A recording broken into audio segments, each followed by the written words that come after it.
Крыму катастрофическая ситуация с водохранилищами. Сергей Псарев снял на видео водоемы полуострова. Видеоблогер обратил внимание не только на недостаток воды в водохранилищах, но и на ужасное санитарное состояние прибрежной зоны.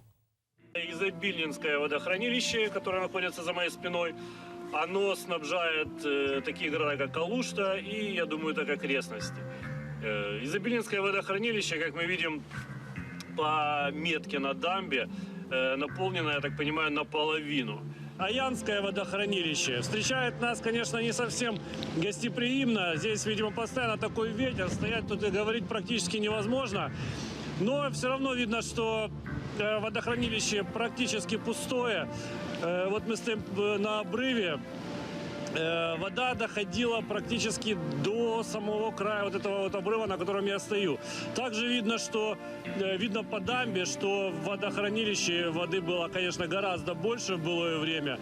А слева от меня буквально высохшая речка, которая это водохранилище наполняла. Это так называемая санитарная зона, и вы сами видите, что здесь творится. Белогорское водохранилище. Практически я так вижу, что вода там отсутствует. Тайганское водохранилище. Тайганское водохранилище также обмелело. То есть в нем воды нет вообще.